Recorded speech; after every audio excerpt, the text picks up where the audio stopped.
What's up, you Mullen holders and moneymakers? Welcome back to the channel. As promised yesterday, I did some research and I'm going to talk about what you should be thinking about the delisting process for the NASDAQ. Also, what are the delisting process implications and strategies. Now, if you know that Mullen is below $1 for a good period of time and there are no signs that we should be able to see anytime soon, Mullen can go above $1. More importantly, it can stay above $1 for more than 10 consecutive days, possibly for 20 consecutive days. We have seen what happened after the reverse stock split that Mullen did. So let's go back and review on the August 14th. We did see August 11th rather. We did see that Mullen went above $1 price point, but quickly it got back down the same day below $1, of course, and that was the pretty good signal that Mullen cannot really sustain at an above $1 price point, and we dropped back below $1 and closed at below $1 on August 16th. Now, you already know that Mullen did another stock split a reverse stock split to begin with on May 4th, a 1-4-25 reverse stock split. In my opinion, if they have done it a little bit later, that might work out a little bit better, but whatever. Now, I'm going to share more details on the delisting process as I mentioned. We'll be talking about what are the strategies, what you should be thinking about. Well, another reverse stock split is an option? Possibly not, because they have exhausted all their options, and you know that what happens after the reverse stock split. Mullen goes about $1 and goes back down to in below $1, and the possible major reason that you know is the short volume ratio. Now, do hit the like button, subscribe to the channel, and turn on the notification bell if you haven't already. And if you own Mullen, you really want to watch the full video. Number one reason for a share to go above $1 price point: companies that want to list their stock on NASDAQ and need to meet some long list of continuing requirements. One of the major requirements for Mullen, that is deficiency, is $1 price point that they're unable to sustain. What they get is a deficiency notice if a company is in violation of the continued listing standard for consecutive 30 business days. The NASDAQ sends a deficiency notice. Most common reason for deficiency notice are the share price that falls below $1, which is precisely what's happening with Mullen, or a market cap that falls below the $5 million. Now, let's go back and take a look at what Mullen has. Mullen has the market cap of $119.53 million US dollars, so that does not really applicable. But what applies to Mullen is the $1 price point. Once the deficiency notice has been sent, the company has 90 days to comply with the continued standard requirement, the listing standards, or 180 days if the violation was for below $1 price point, which is what Mullen had. Now, after the company's share price or market cap must be rise about this $1 price point for consecutive 10 days in the 90 days or 180-day period. Now, of course, becoming compliant for violating some of this requirement are pretty straightforward. If a company receives a deficiency notice for failing to pay its listing fees, so on and so forth, pay the fees. But more importantly, if you go below $1 and if you cannot really organically get back up and above $1 price point for whatever reason, one reason could be the selling pressure or short selling. Why that's happening for Mullen is there are so much sensitivity around the cash that they have on hand. They're burning cash because of the nature of the business. Companies spending a ton more money in R&D. As you already know, their net income is negative in hundreds of millions. In Q2, negative $308 million. In Q1, $114 million negative net income. Q4, $376 million. So they are burning cash left and right. They burned more than $1 billion in the last few quarters. Now, the requirement there is to also make sure that company, what happens if the company fails to comply? In that condition, they trigger the deficiency notice that is not met. NASDAQ will then send the company to a delisting letter, and what happens next is an appeal process or appeal procedure that a company can use. So that's one of the options that Mullen has. Number one reason that Mullen has been complaining, and we already know, is the short selling. Their CEO sent an open letter to shareholders mentioning that they are frustrated with the company's stock performance. And they are also saying that the stock price is nowhere near where they see it's 100% because of the manipulation in the stock price that is happening according to the company. So they went to Share Intel. Share Intel is a third-party company who investigated what's happening, and they found some of the illegal short selling within this MULN stock trading that they saw. Now, they'll summarize. Basically, they're frustrated, as they're saying, very disappointed by the performance of stock. And I've previously stated that I do not believe the trading price of the company or stock closely resembles the company's actual value or intrinsic value. It's evident that regardless of the meeting significant corporate milestones, yada, yada, yada. With that, you know that the stock price cannot really sustain about $1. If it feels they can do the appeal process, and we don't know what's going to happen, but if it feels that it doesn't deserve to be delisted, or it can regain the compliance in the reasonable amount of time, once the company receives the delisting letter, it has 7 days to request a hearing process with NASDAQ's listing qualification panel to present the case, which postpones the delisting process until the panel once the appeal is filed and panel makes a decision. So once the panel makes a decision, so within 7 days, they start the hearing process, and then there could be a temporary delay before it gets delisted. So remember that if the MULN company as a company and their executive board decides that they want to file an appeal within NASDAQ's listing center, they can go ahead and start the process within 7 days.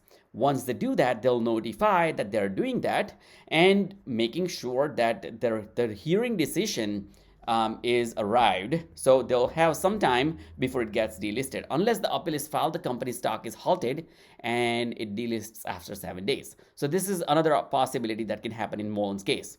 If they don't file the appeal, company's stock will be halted on NASDAQ, which means they cannot really trade on NASDAQ, which also means that they become OTC stock, over-the-counter stock, which also means that many of the platforms they support the trading today, if they decide or if they don't support that particular OTC ticker symbol, you might have to find out or transfer the stock and trade that stock with whoever that supports that particular OTC stock transaction.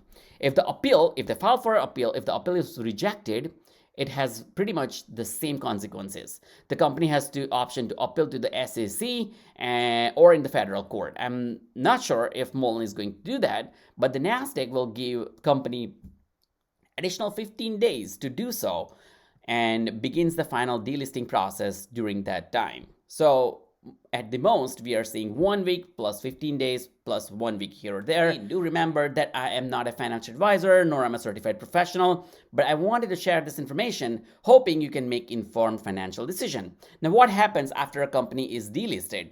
So many of you, if you're holding the stock, you might be wondering what happens to my stock. Keep in mind that the delisting of a company doesn't necessarily mean that the stock can continue to trade. So right off the bat, don't think that you're going to lose the money. The stock is not there. Everything remains the same. The thing that changes is this ticker won't be traded on NASDAQ, and there are consequences that the company may not have to file some of the SEC rules and regulations because now they are no longer on NASDAQ, so there is less transparency. You cannot really trade in pre-hours if you used to do that, or post-hours after market close if you used to do that. Also, there are certain other restrictions, and the company may have some delay, or not the company, but the data may have some delay in showing up with regards to what's the volume, what's the short selling percentage looks like, so on and so forth. Delisted companies can choose to be listed on over-the-counter market, right? So that's what I've been talking about, the OTC stock. So they decide to get listed on OTCBB or whatever that OTC segment that they are trying to get, or on the pink sheets. There are some negative implications of resulting from delisting, such as loss of investor confidence. That's the biggest thing that MULN can get the impact. So what's your strategy? I'll let you decide, but there are certain consequences, pros and cons. Now, the con is there are mostly some negative impact that people talk about. Number one, they lose investor confidence. They won't have a new investors investing in this particular stock when it comes to retail investors. for multiple reasons. One, organically, they can't really buy and sell if their platform or the brokerage that they use, they do not support MULN or any other ticker symbol which is not on NASDAQ, right? We have seen for HCMC and many other companies in the past, many penny stocks, and MULN could be one of them. Potentially, it reduces the access to capital, which means the hedge funds or venture capitals, so on and so forth, they may or may not be interested in investing in the company, which is not on NASDAQ or NYSE or major platforms or major trading stock exchanges. But it's not necessarily a 100% negative thing. Companies can have and return to the compliance and relist on NASDAQ after the delisting, which we don't really see from MULN, because in that case, they will have to organically get back up above $1. Once again, they'll have to meet all the standards. Yes, they do have the market cap standard. As we already see, it's 119 million, so on and so forth, based on the current price point that you see. But it is going to be tough, and they need to sustain above $1 price point, and they need to meet all the criterias. For a few years, you already know that many companies, once they go on OTC, it's super hard and tough for them to get back up and get uplisted on NASDAQ. Delisting process generally is the deficiency notice that we already talked about, determination letter, appeal to NASDAQ panel, and this is once again, sometimes companies forget, and that has happened in the past. Company forgot the registration fee, they got the notice and pay the fees, end of the story.